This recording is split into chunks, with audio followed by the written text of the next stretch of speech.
এই কুলের আচারটা বানালেই যাদের কথা প্রথমে মনে পড়ে সেটা হলো মা ঠাকুমা।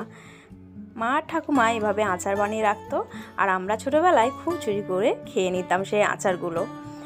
তো কুলের আচার বানালেই কিন্তু ছোটোবেলার কথা খুব মনে পড়ে যায়।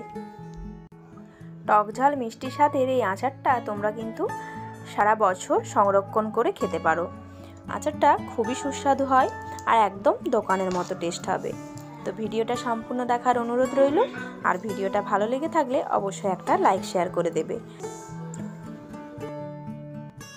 আর নিত্য নতুন ভিডিওর আপডেট পেতে যারা চ্যানেলে নতুন বন্ধু তারা চ্যানেলটিকে সাবস্ক্রাইব করে আমার পাশে থাকবে। এই কুলের আচার খেয়ে তোমাদের কার কার ছোটোবেলার কথা মনে পড়ে অবশ্যই কিন্তু আমাকে কমেন্টে জানিও। তো এই টক ঝাল মিষ্টি আচারটার জন্য কি লাগছে প্রথমে আগে দেখে নেব।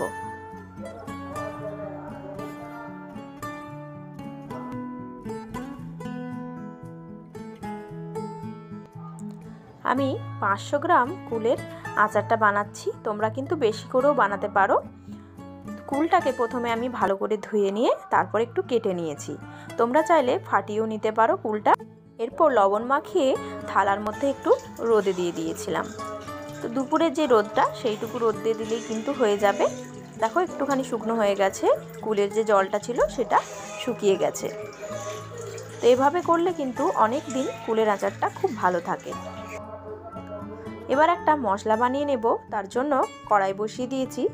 1 চামচ নিয়েছি 5 ফোড়ন, 1 চামচ নিয়েছি গোটা ধনে, 2টো এলাচ, 2টো শুকনো লঙ্কা ও 1/2 চামচ গোটা জিরে।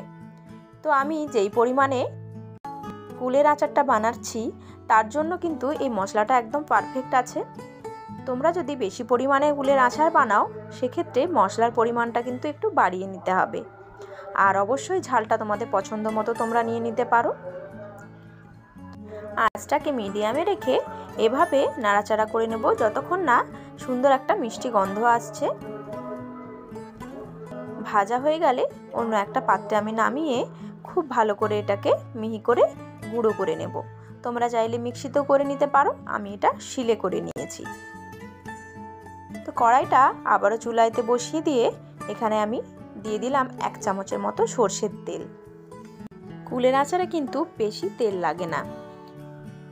1/2 চামচের মতো দিয়ে দিলাম 5 ফোড়ন, আর দিয়ে দিলাম 2টো শুকনো লঙ্কা। আমি লঙ্কাটা ফাটিয়ে দিলাম না, কারণ ঝাল হয়ে যেতে পারে। প্রথমে যেহেতু 2টো শুকনো লঙ্কা আমি গুঁড়ো করে দিয়েছি ওই জন্য গোটায় দিলাম। গোটা মশলা একটু ভেজে নিয়ে তারপর কুলগুলো দিয়ে দেব। 2 থেকে 3 মিনিট নাড়াচাড়া করলে কিন্তু হয়ে যাবে। যেহেতু আগে আমি কুলগুলো একটু শুকনো করে নিয়েছি ওই জন্য জলটা কিন্তু একদমই নেই।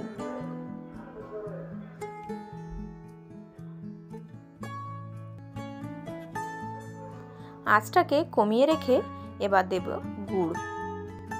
250 গ্রাম আখের গুড় আছে, গুড়টাকে আমি একটু ভেঙে নিয়েছি। তখন গুড়টা আমি অ্যাড করে দিলাম, তারপর একটু নাড়াচাড়া করে নেব। মিষ্টিটা অবশ্যই তোমাদের পছন্দ মতো নিয়ে নিতে পারো। তো 500 গ্রাম কুলের জন্য 250 গ্রাম গুড় কিন্তু যথেষ্ট। গুড়টাকে গলিয়ে নেওয়ার জন্য এখানে 2 থেকে 3 চামচের মতো জল দিয়ে দিলাম। আমি খুবই অল্প পরিমাণ জলটা দিলাম, জাস্ট গুড়টাকে গলিয়ে নেওয়ার জন্য। গুড় থেকে কিন্তু অনেকটা পরিমাণ জল বেরোবে, আস্তে আস্তে নাড়তে থাকতে হবে। আর আচারটা কিন্তু একদম হাই আঁচে করা যাবে না, আঁচটাকে কমিয়ে রেখে পুরো রান্নাটা করে নিতে হবে। এরপর পরিমাণ মতো লবণ দিয়ে দিলাম। লবণটা একটু ভালো করে নাড়াচাড়া করে নেব।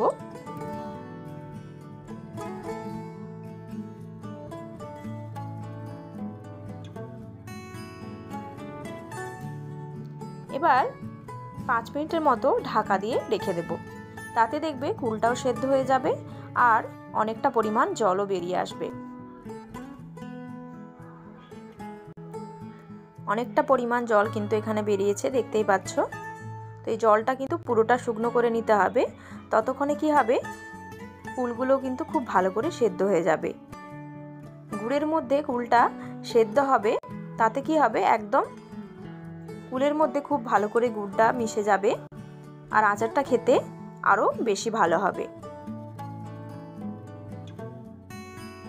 আঁচ কমিয়ে রেখে অনবরত নেড়ে নেড়ে কিন্তু আচারটা বানাতে হবে। একটু টাইম নিয়ে আচারটা করলে কিন্তু খুব ভালো হয়। এখানে 2 চামচের মতো আমি তেঁতুলের পাগ অ্যাড করলাম। তোমাদের কাছে না থাকলে তোমরা স্কিপ করে যেতে পারো, কিন্তু দোকানে যেভাবে বানায় তাতে কিন্তু তেঁতুলের পাগটা দেওয়া থাকে।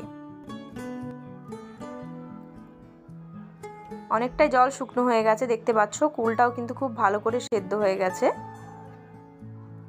নামানোর 5 মিনিট আগে দিয়ে দেব ভেজে রাখা মশলাটা।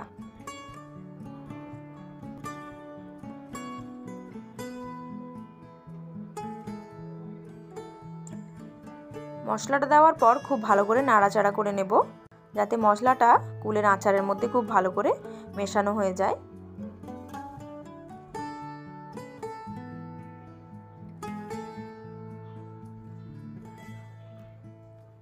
কুলের আচারটা কিন্তু একদম রেডি হয়ে গেছে। ঠান্ডা হয়ে যাবার পর কিন্তু আরও কিছুটা টেনে নেবে জল, একদম শুকনো শুকনো হয়ে যাবে। দেখো কতটা সুন্দর হয়েছে, দেখতেই পাচ্ছ।